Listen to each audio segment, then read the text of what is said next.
जय हिंद। पिछले वीडियो में हमने देखा था कि किस तरीके से जब कभी किसी करंट कैरिंग वायर में और ये किसी मैग्नेटिक फील्ड में होता है तो उस पर एक फोर्स लगता है। तो वो क्या था, हमने इलेक्ट्रिक करंट से उसको मैकेनिकल में किया, मतलब एक मोटर बनाया इलेक्ट्रिक एनर्जी को मैकेनिकल एनर्जी में। इसके बाद क्या हुआ कि ध्यान दीजिएगा, इसके बाद हमारा आता है इलेक्ट्रोमैग्नेटिक इंडक्शन। अब इसका क्या मतलब हुआ, जिससे कि मैकेनिकल एनर्जी हमारी कन्वर्ट हो जाए इलेक्ट्रिक में। मतलब एक मैकेनिकल एनर्जी बाहर से कोई बल लगाया जाए, कहने का मतलब है कि मैकेनिकल जो एनर्जी है उसको हम इलेक्ट्रिक में कन्वर्ट करें, जो हम फोर्स लगाएं वो इलेक्ट्रिक में कन्वर्ट हो। 1831 की बात है, बहुत ही महान साइंटिस्ट ब्रिटिश साइंटिस्ट थे, ठीक है। उनका नाम है माइकल फैराडे, ठीक है। क्या कमाल के साइंटिस्ट थे माइकल फैराडे।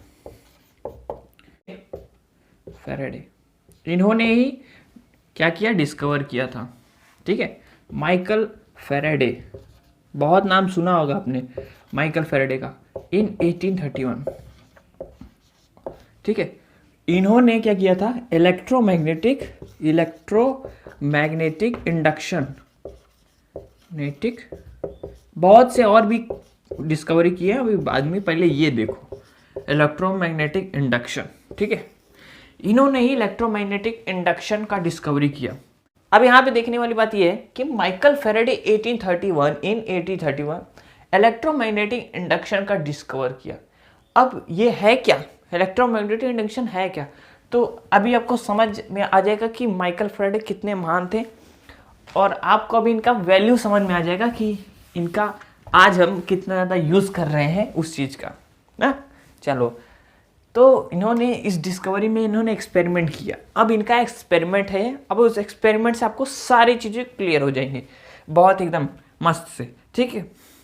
इन्होंने क्या किया, दो मैग्नेट लिए, ठीक है, हमेशा से पोल्स को दिखा रहा हूँ, ठीक है। ये मैग्नेट ही है नॉर्थ, ये साउथ, ये नॉर्थ पोल है मैग्नेट का, ये साउथ। इन्होंने इसके बीच में एक कंडक्टिंग वायर रखा, बस सिंगल, ठीक है, एक कॉपर का है, ठीक है, बस इतना ही रखा।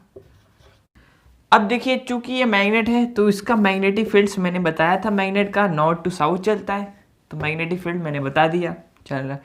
इसके बीच में इन्होंने कॉपर का वायर रख दिया, ठीक है।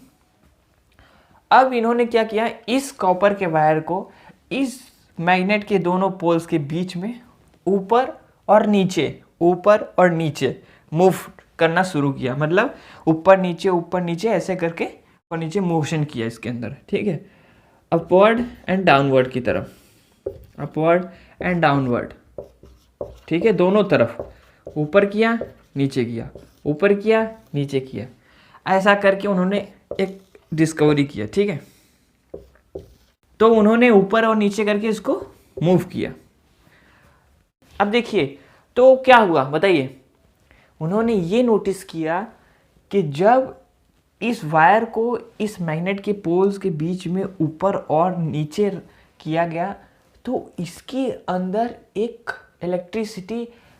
करंट इलेक्ट्रिसिटी प्रोड्यूस्ड हुआ, क्रिएट हुआ, करंट इलेक्ट्रिसिटी बहना शुरू हो गया। मतलब जब ये इसको ऊपर किए तो करंट बहा, ठीक है, ऐसे करके, फिर नीचे किए फिर भी बहा, ऊपर किए नीचे किए, तो उस वायर के अंदर क्या होने लगा, करंट इलेक्ट्रिसिटी फ्लो होने लगा। सोच लीजिए कितनी ये अजूबा था, क्योंकि किसी भी एक कॉइल के अंदर या किसी भी कंडक्टर के अंदर सिर्फ मैग्नेट के पोल्स के बीच में उसको ऊपर नीचे करने से करंट उसके अंदर, उस वायर के अंदर, उस कंडक्टर के अंदर करंट फ्लो होने लगा, इलेक्ट्रिसिटी। तो सोच लीजिए इस चीज़ को कितना इम्पोर्टेंट है, क्योंकि उन्होंने सिर्फ दो चीज़ों के बल पे, सिर्फ एक वायर के दम पे और इस मैग्नेट पोल्स के बीच में इसको रख के मूव करके ये देखा। अब देखिए उनको पता कैसे लगा कि इसके अंदर करंट जा रहा है, इसके लिए उन्होंने यूज़ किया गैल्वेनोमीटर का। गैल्वेनोमीटर एक ऐसा इंस्ट्रूमेंट है जिससे हम किसी भी सर्किट में करंट डिटेक्ट करने के लिए लेते हैं कि इसमें करंट है या नहीं, और ये करंट की डायरेक्शन भी बताता है। इसके अंदर ये कुछ ऐसा होता है और बीच में इसके ऐसे कांटा रहता है, पॉइंट रहता है, ठीक है, एरो रहता है, ठीक है, और डायलर इसका ऐसे रहता है, और ऑफ कंडीशन में, बंद कंडीशन में बीच में सेंटर पे रहता है, और जैसे ही इसमें कुछ भी डिफ्लेक्ट होता है, करंट इसको मिलता है, डिटेक्ट करता है, तो ये लेफ्ट और राइट की तरफ ऐसे पॉइंट करता है, ठीक है। अब देखिए इन्होंने क्या किया, जैसे ही इसको इसके पास लेकर आए तो जब ये कंडक्टर को यानी कि वायर को नीचे लेकर जाते हैं इसी मैग्नेटिक पोल में, तो ये क्या करता, इसके अंदर ये पॉइंट ऐसे ये तुरंत पॉइंट करता था, ये रीडिंग देने लगता था तुरंत, ठीक है, इसके अंदर डिफ्लेक्ट होता। तो जैसे ही इनको वायर को नीचे करते थे, इस कंडक्टर को वायर को, इस वायर को, तो ये गैल्वेनोमीटर आपका रीडिंग देने लगता था और इसमें डिफ्लेक्शन होने लगता था गैल्वेनोमीटर। फिर जैसे ये फिर से ऊपर लेकर आते तो ये पॉइंटर फिर इस तरफ हो जाता था, इस तरफ, मतलब जैसे ही ऊपर नीचे करते तो उसमें डिफ्लेक्शन, उसका जो ये था पॉइंटर, ये एक कभी इधर लेफ्ट, कभी कभी लेफ्ट, कभी राइट, कभी लेफ्ट, कभी राइट। तो उनको ये लगा कि ये तो इलेक्ट्रिक डिटेक्ट करता है और इस वायर में तो इलेक्ट्रिक आ रही होगी तभी तो ये डिफ्लेक्ट कर रहा है। तो इसका मतलब उन्होंने एक बहुत बड़ा रिवोल्यूशन ला दिया था साइंस की दुनिया में कि किसी भी मैग्नेटिक फील्ड के बीच में किसी कंडक्टिंग वायर को अगर आप मोशन दोगे, उसको ऊपर नीचे करोगे, तो उस वायर के अंदर करंट अपने आप फ्लो होने लगता है, उसमें अंदर इलेक्ट्रिसिटी बहने लगती है लगातार, ठीक है, जब तक वो मोशन रहेगा। अब एक चीज़ यहाँ, चाहे आप इस वायर को मूव करो ऊपर नीचे, ये चीज़ है, चाहे इस मैग्नेटिक फील्ड के बीच में वायर को मूव करो, और चाहे तो एक और काम कर सकते हो कि देखो पहला क्या था कि मैग्नेटिक पोल के बीच में कोई वायर रख दिए ना, या तो कोई कॉइल के बीच में एक मैग्नेटिक रख दो और मैग्नेट को ही मूव करो, चाहे कॉइल को मूव करो, चाहे इसके अंदर जो मैग्नेट, ये कॉइल है, इसके अंदर एक मैग्नेट डाल दिया हूँ, ऐसा बार मैग्नेट, ठीक है, बार मैग्नेट टाइप का मैग्नेट है ये इसका नॉर्थ है, ये इसका साउथ है, ठीक है।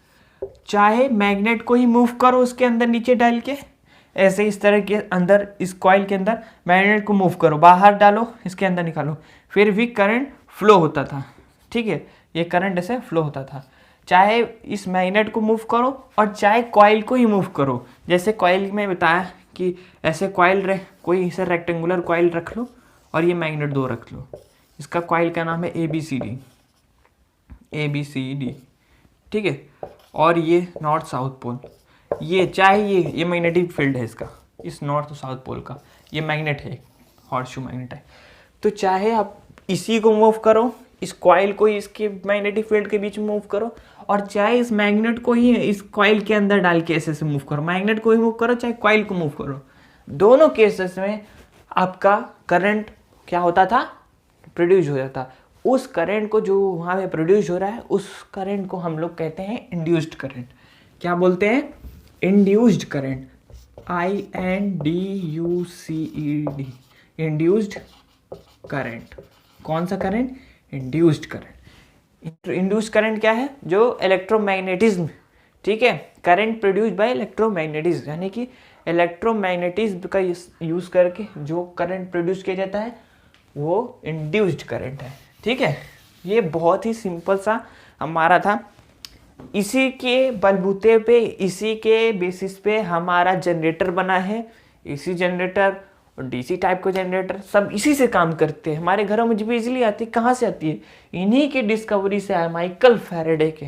तो सोच लीजिए कितने महान थे। अब देखिए उसके मैग्नीट्यूड का, करंट के मैग्नीट्यूड किस पे डिपेंड करता है, मतलब कितना ज़्यादा मैग्नीट्यूड रहेगा करंट का, वो डिपेंड करता है कि आप कितनी तेज़ी से उस कॉइल को मूव कर रहे हो। क्या कर रहे हो, मूव, कितना तेज़ी से आप उस कॉइल को उस मैग्नेटिक फील्ड के बीच में, ये मैग्नेट्स हैं, उस मैग्नेटिक फील्ड के बीच में उसको मूव कर रहे हो, ठीक है, वो डिपेंड करता है। ये साउथ, नॉर्थ साउथ, ठीक है, इस कॉइल का। और दूसरी चीज़ होती है कि numbers of turns in coil, मतलब जो कॉइल है वो कॉपर की कितने टर्न्स है, कितना ज़्यादा उसमें लपेटा कि कितना ज़्यादा कॉपर वायर इसमें लगाया गया है, वो भी डिपेंड करता है। तीसरी है आप मैग्नेटिक जो पावर है उसको बढ़ा दो, यानी कि अच्छे से पावरफुल मैग्नेट्स लगाओ, तो उससे भी जितना ज़्यादा पावरफुल मैग्नेट बढ़ेगा उतना ज़्यादा करंट भी बढ़ेगा, ठीक है। अभी एक बात बताइए हमें कि जब किसी भी मैग्नेटिक फील्ड के बीच में किसी कॉइल को मूव किया जाता है तो उसके अंदर इलेक्ट्रिसिटी प्रोड्यूस क्यों होती है, वाई। तो हम जानते हैं कि इलेक्ट्रिक करंट क्या है। Electric current simply he flow of electrons है, ठीक है, फ्लो ऑफ इलेक्ट्रॉन। तो फ्लो ऑफ इलेक्ट्रॉन को हम इलेक्ट्रिक करंट कहते हैं, ठीक है। तो हम समझ गए फ्लो ऑफ इलेक्ट्रॉन। अब जब किसी भी मैग्नेटिक पोल्स के बीच में किसी कॉइल को रखा जाता है या किसी वायर को मूव कराया जाता है या किसी कॉइल को मूव कराया जाता है, जैसे ये एक वायर हो गया, ठीक है, ये कोई वायर है, ये मूव कराया जा रहा है किसके अंदर, मतलब मूव ऊपर नीचे मूव कर रहे हैं एक मैग्नेटिक फील्ड में। अब देखिए होता क्या है, ये मूव, इसके अंदर करंट कैसे प्रोड्यूस होता है। यहाँ पे हम जानते हैं कि मैग्नेटिक फील्ड चलती है नॉर्थ टू साउथ, तो हम मैग्नेटिक फील्ड बना दिए, ठीक। ये मैग्नेटिक फील्ड, ये है आपका कंडक्टिंग वायर। अब हम जानते हैं कि कंडक्टर में क्या होता है, ये कंडक्टर तो है ही, कंडक्टर के अंदर होता है, किसी भी कंडक्टर के अंदर होते हैं फ्री इलेक्ट्रॉन, फ्री इलेक्ट्रॉन्स, जो ऐसे इलेक्ट्रॉन जो एटम्स के द्वारा क्या बंधे नहीं रहते, वो फ्रीली मूव करते रहते हैं उस कंडक्टर के अंदर, वही हमारे इलेक्ट्रिक करंट लेकर जाते हैं। मतलब हमारी इलेक्ट्रिक करंट बाहर जो चलती है इलेक्ट्रिक करंट उसको पॉसिबल फ्री इलेक्ट्रॉन्स ही बनाते हैं, वही पूरे सर्किट में बहते हैं, ठीक है, फ्री इलेक्ट्रॉन्स। तो इस केस में क्या है कि कैसे करंट प्रोड्यूस हो रहा है, करंट कैसे इंड्यूस्ड हो रहा है, इंड्यूस्ड कैसे हो रहा है कि जब किसी भी मैग्नेट के पोल के बीच में वायर रखा जा रहा है उसको मूव करके, वो ये मैग्नेटिक फील्ड है ना, ये अब देखिए ये जो मैग्नेटिक फील्ड है ना, ये इसके अंदर जो फ्री इलेक्ट्रॉन है, इस कंडक्टर के अंदर जो फ्री इलेक्ट्रॉन है, इसके ऊपर एक फोर्स लगाते हैं, क्या फोर्स, ठीक है। मैंने बताया था कि नाम से ही है कि इलेक्ट्रोमैग्नेटिक, इलेक्ट्रोमैग्नेटिक, मैग्नेटिक, इसका मतलब इलेक्ट्रॉन, इलेक्ट्रोमैग्नेट। देखिए इलेक्ट्रॉन और मैग्नेट ये दोनों एक से ही है, मतलब देखने में ये हमेशा अलग अलग दिखाई देंगे, बट है ये रिलेट, एक दूसरे से बहुत ज़्यादा रिलेशन है। कि सोचिए कि जब किसी भी मैग्नेट फील्ड, जब भी कोई magnetic field, magnetic field line किसी इलेक्ट्रॉन के ऊपर फोर्स लगाती है, तो वहाँ पे क्या हो जाता है, करंट फ्लो होने लगता है, क्योंकि ये फोर्स लगाएंगी, इसको धक्का देगी, ये भी इसको धक्का देगा, और ऐसे ऐसे करते करते ये पूरे इलेक्ट्रॉन्स बहने लगेंगे एक दूसरे से, मतलब एक दूसरे को पुश करते हुए आगे बढ़ने लगेंगे, ठीक है, फोर्स लगाते हुए। और यही इलेक्ट्रॉन फिर क्या करते हैं, अपने आसपास, हम जानते हैं कि जब किसी भी करंट फ्लो होता है तो अपने आसपास एक क्या बनाते हैं, मैग्नेटिक फील्ड बनाते हैं कि नहीं। जब भी किसी करंट कैरिंग वायर में हम जानते हैं कि उसके आसपास एक मैग्नेटिक फील्ड बनता है, यानी कि जब ये फ्लो होते हैं तब इसके आसपास मैग्नेटिक फील्ड बनता है, और जब ये किसी भी मैग्नेटिक फील्ड के बीच में आते हैं तब ये फ्लो होना शुरू कर देते हैं। यहाँ पे करंट फ्लो कराए में मैग्नेटिक फील्ड बन रहा है, और यहाँ मैग्नेटिक फील्ड इसके ऊपर मूव कराने से यहाँ पे करंट फ्लो हो रहा है। यहाँ पे करंट देकर मैग्नेटिक फील्ड बन रहा है, यहाँ पे मैग्नेटिक फील्ड देकर करंट बन रहा है, यानी दोनों एक ही चीज़ें हैं, इसलिए हमने इसको नाम दे दिया इलेक्ट्रोमैग्नेटिक। इलेक्ट्रिसिटी और मैग्नेट ये दोनों आपस में इनका बहुत अच्छा रिलेशन है, इसलिए हमको इलेक्ट्रोमैग्नेटिक नाम दे दिए। आई होप आपको इलेक्ट्रोमैग्नेट इंडक्शन अच्छे से समझ में आया है। अगर अच्छे समझ में आया है तो वीडियो को प्लीज़ लाइक कीजिएगा। इसके बाद हम अल्टरनेटिंग करंट और डायरेक्ट करंट टाइप की दोनों देखेंगे कि एसी करंट, डीसी करंट क्या है। तब तक आप देखते रहिए यूनिक विद्यार्थी। जय हिंद।